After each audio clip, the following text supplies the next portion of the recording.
Identifying the appropriate Artisse size for pancake-shaped aneurysms requires an alternative sizing approach, as their flat configuration falls outside the official sizing chart.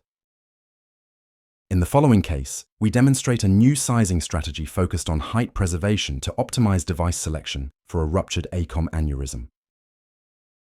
The patient presented with a pancake-shaped aneurysm measuring 4.25 mm in average width and 2.8 mm in minimum height. A key step of our proposed strategy involves matching the device height to the minimum height of the aneurysm. This is different from the web technique, which usually subtracts 1 mm from the aneurysm height to compensate for vertical elongation. The strategy of matching device height to aneurysm increases the proportion of the body segment for greater stability and ensures sufficient sidewall extension to cover the aneurysm neck, thereby preventing dog ear formation. In the end, we opted for a 5 by 3 mm Artisse device, allowing its base to fully seal the aneurysm neck with only mild protrusion into the parent vessel. The device was successfully deployed using a rebar 18 microcatheter. Alternatively, a headway 21 may also be used. Both microcatheters offer adequate tip strength for improved device recapture during resheathing.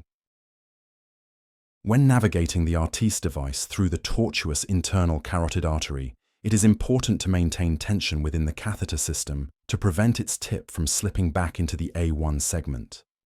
The Artisse device is more compliant, therefore less likely to cause sudden movement of the microcatheter tip when compared to the web. However, continuous visual tracking of the tip movement should be maintained throughout the procedure to mitigate the risk of aneurysm wall injury. When the Artisse device is in its fully collapsed form within the delivery catheter, the off-centered distal marker is positioned proximally from the visible tip. This differs from the web device, where the distal marker is always positioned at the device's distal end. Here we demonstrate the maintenance of system tension until the device is ready to leave the microcatheter. A gentle push-pull technique was applied. Note how the rebar changed shape as the operator gradually pulled back the catheter and the subsequent abrupt retraction of the microcatheter upon release of this stored tension. Once the partially deployed device forms a light bulb configuration, it may be safely advanced against the aneurysm dome. Continue to deploy the device while maintaining the microcatheter tip at the level of the aneurysm neck. A control run confirms satisfactory device positioning within the aneurysm sac, with only minimal base overhang. Before detachment, we recommend retracting the microcatheter tip for a few millimeters without moving the device and the pusher wire to eliminate stored system tension. This prevents an abrupt forward jump of the assembly upon release, which could distort the implant or cause aneurysm rupture. Note the abrupt forward movement of the pusher wire and catheter tip upon detachment. This sudden jump would have been significantly more pronounced had the stored energy within the system not been previously released. Post-detachment angiography confirmed a slight protrusion of the device base into the parent vessel, without significant compromise of the A2 segment origins.